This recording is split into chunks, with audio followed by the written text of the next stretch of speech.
இந்த ஆடிக்கு நம்ம சென்னை சில்க்ஸ்ல up to 50% off combo offer, uniform sari collections எல்லாம் சேர்ந்து சேவிங்ஸும் பிளாஸ்ட், கலெக்ஷன்ஸும் பிளாஸ்ட்.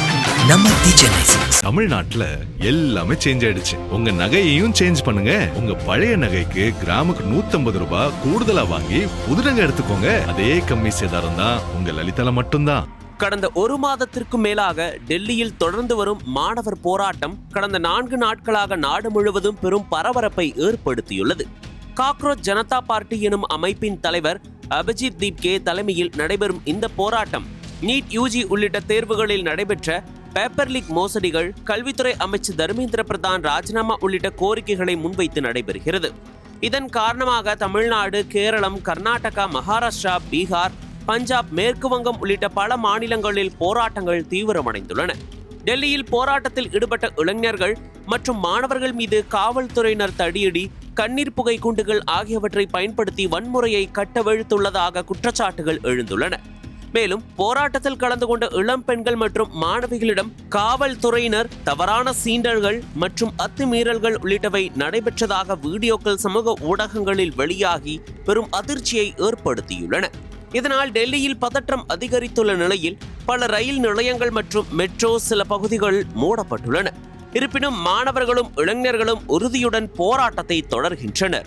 இதனிடையே இந்த போராட்டத்தை கலைக்க பாஜக தங்களது ஆட்களை உள்ளே அனுப்பி போராட்ட களத்தில் வன்முறையை தூண்டுவதாக அபிஜித் தீப்கே தெரிவித்திருந்தார். இந்நிலையில் போராட்டத்தில் ஈடுபட்டவர்கள் மீது தேசிய பாதுகாப்பு சட்டத்தை பயன்படுத்த டெல்லி துணைநிலை ஆளுநர் தரஞ்சித் சிங் சந்து காவல்துறைக்கு உத்தரவிட்டுள்ளார்.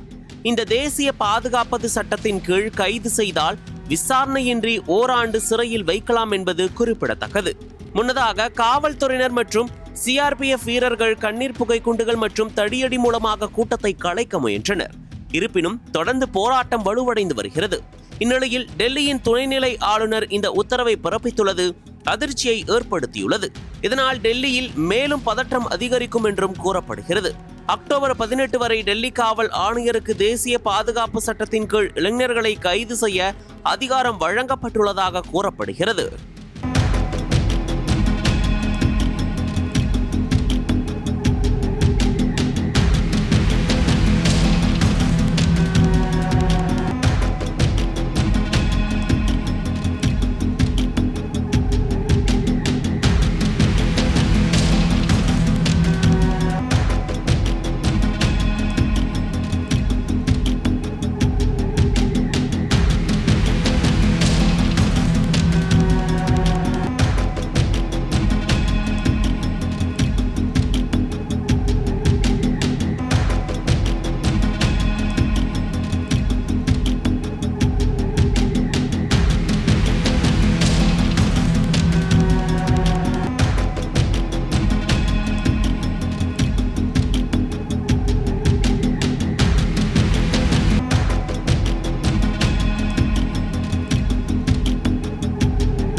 அனல் பறக்கும் செய்திகளை அப்டேட் செய்து கொள்ள நக்கீரன் களத்தை இப்பவே சப்ஸ்கிரைப் பண்ணுங்க.